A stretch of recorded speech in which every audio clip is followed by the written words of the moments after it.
उपस्थित धर्म प्रेमी सज्जनों, आज मैं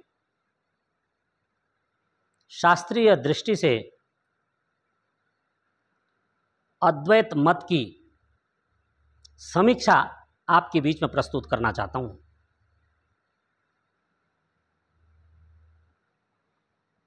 चारों वेदों में, गीता, रामायण, महाभारत में और यहाँ तक कि जो हमारे 6 दर्शन हैं और विशेषकर वेदांत दर्शन में भी अद्वैत मत की पुष्टि करने वाला कोई भी प्रमाण नहीं है।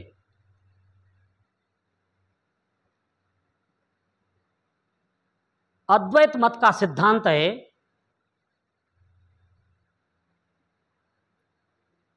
अहम ब्रह्मास्मि, अयम आत्मा ब्रह्म।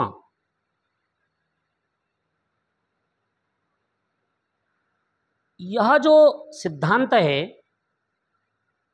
कि मैं ही ब्रह्म हूं, जो जीव है वही ब्रह्म है, यह सिद्धांत वेद विरुद्ध है। और जहां पर उपनिषदों में और हमारे धार्मिक ग्रंथों में जहां पर अहम ब्रह्मास्मि आया है, वहां जीव स्वयं अपने लिए नहीं कह रहा है, अपितु ईश्वर के द्वारा मनुष्यों को प्रेरणा देने के लिए कहा गया है कि अहम ब्रह्मास्मि, अर्थात हे मनुष्यों, मैं ब्रह्म हूं। मनुष्यों को उपदेश करने के लिए कहा गया है, न कि जीव को ब्रह्म बनाकर प्रस्तुत करने के लिए। अद्वैत मत के खंडन में मनुस्मृति का एक श्लोक प्रस्तुत कर रहा हूं। एको हमस्मित्यात्मानं यत्वं कल्याणमन्यसे नित्यं स्थितस्ते हृदय स पुण्य पापेक्षिता मुनि।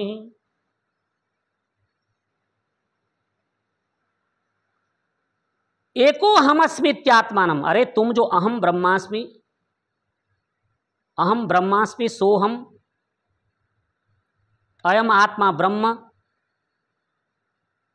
ज्योत निरंजन, ररंकार, सतनाम, सोहम, सोहं इत्यादि जो स्वयं को ब्रह्म मान करके बैठे हो, ये तुम्हारी बहुत बड़ी भूल है।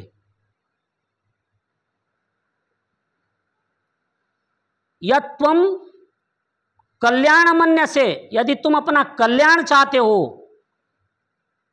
तो मनु महाराज कहते हैं नित्यम स्थितस्ते हृदयेशा, इस हृदय में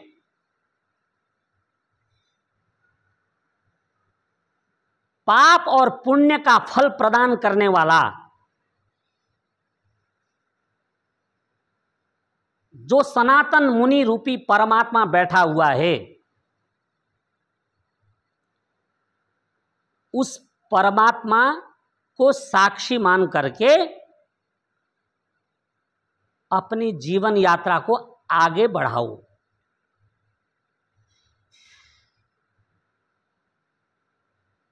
तो सीधी सीधी बात है कि जो लोग ये कहते हैं कि अहम ब्रह्मास्मि, मैं ब्रह्म हूं, महाराज मनु ने कहा कि सबसे बड़े मूर्ख हैं जो सोहम अहम ब्रह्मास्मि कह रहे हैं। तो अद्वैत मत का खंडन महाराज मनु ने तार्किक ढंग से कर दिया है। और इसलिए ये अद्वैत वेदांती आचार्य प्रशांत जैसे लोग मनु जी की उपयोगिता पर सवाल उठाते हैं।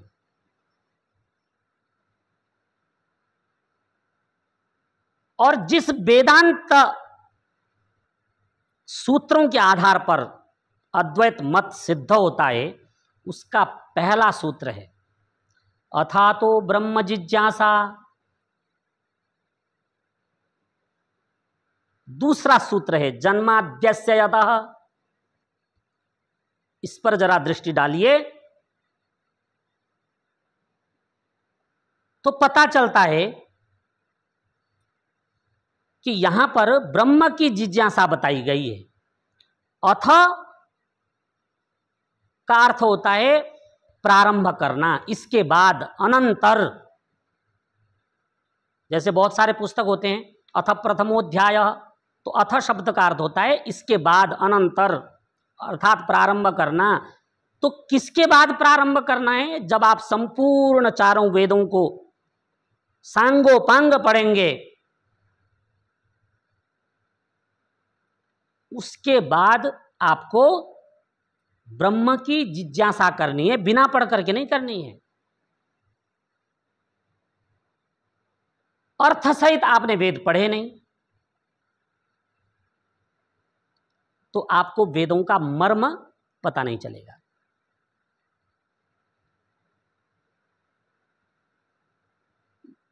ब्रह्म जिज्ञासा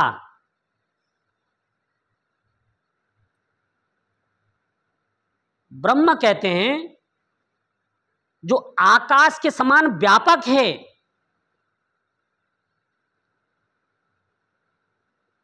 यतः जिससे इस सृष्टि की उत्पत्ति हुई, जो पालन कर रहा है और जो समय आने पर इसका संहार करेगा,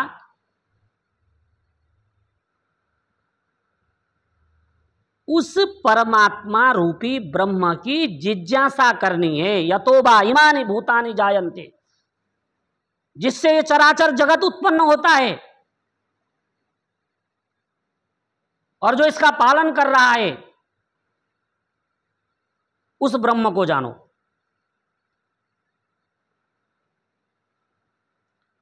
और ब्रह्म को जानने के लिए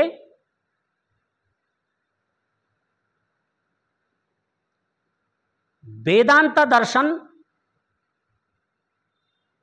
बहुत महत्व रखता है, ऐसा नहीं है।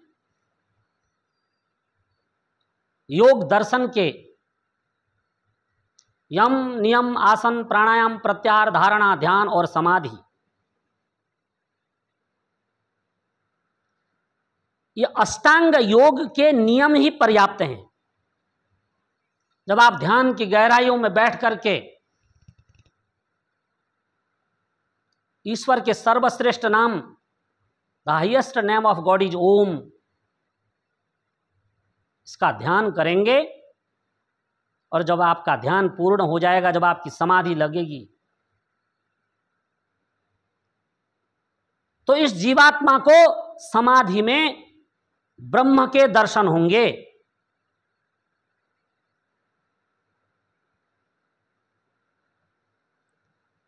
इसलिए यदि आप परमात्मा के साथ जुड़ना चाहते हैं तो अपना जो घमंड से भरा हुआ वेदांत दर्शन है, उसकी जो मनगढ़ंत व्याख्या आपने कर रखी है कि वेदांत अर्थात वेदों का अंत, वेदों का मर्म, वेदों का मर्म ब्रह्म की जिज्ञासा करनी है, न कि अपनी जिज्ञासा करनी। यदि अपनी जिज्ञासा करनी होती तो अथा तो आत्म जिज्ञासा होता, ब्रह्म जिज्ञासा नहीं होता। और अद्वैत मत ने जितनी सनातन धर्म की हानि पहुंचाई है, इसी अद्वैत मत के कारण इतने मत इस देश में पनप रहे हैं कि उन्होंने ब्रह्म को मानने से इनकार कर दिया है और स्वयं को ब्रह्म मान करके और अपने मत को आगे बढ़ा रहे हैं। ये कितनी मूर्खता की बात है। हर मनुष्य अपने को ब्रह्म मान बैठा है। जो वेदांत दर्शन जानने वाले हैं, जो इनको लगता है कि बस हम ही ब्रह्म हैं, ब्रह्म तो है ही नहीं। जबकि जगत गुरु शंकराचार्य ने स्वयं कहा है ब्रह्म सत्य है, जो ईश्वर है वह सत्य है, ईश्वर था, है और आगे भी रहेगा, वही अंतिम सत्य है। परंतु ईश्वर सत्य है तो प्रकृति और जो जीव हैं इनको भी असत्य नहीं कहा है, क्योंकि प्रकृति और जीव के बिना ईश्वर को जानने का जो आनंद है वो अधूरा रह जाएगा। इसलिए सज्जनों, 3 सत्ताएं अनादि हैं। ईश्वर जिसने इस चराचर जगत को उत्पन्न किया है, जीव जो असंख्य जीव हैं, जिन जीवों की 4 प्रकार से उत्पत्ति होती है, उद्भिज, अंडज, स्वेदज और जरायुज, असंख्य जीव हैं। जीव पर फिर किसी दिन मैं अपनी बात आपके बीच रखूंगा। और जो प्रकृति है जिससे यह जगत उत्पन्न हुआ है, सत्व रजस तमसाम साम्य अवस्था प्रकृति है। इसलिए आचार्य प्रशांत जी का यह कहना कि सिर्फ अद्वैत वेदांत ठीक है, इस पर मैं इतना कहना चाहता हूं कि आपको अपने अहंकार को छोड़ करके, अपने अहम को, मैं हूं, इसको छोड़ करके वेदों की शरण में आना पड़ेगा। Back to the Vedas. आप आइए वेदों की शरण में, आपका कल्याण होगा, आपके श्रोताओं का भी, आपके मानने वालों का भी कल्याण होगा। नहीं तो ऐसे ही गोते खाते रहोगे। आज के लिए इतना ही। आपने मेरी बात को बहुत ही ध्यानपूर्वक सुना। आपका बहुत बहुत धन्यवाद।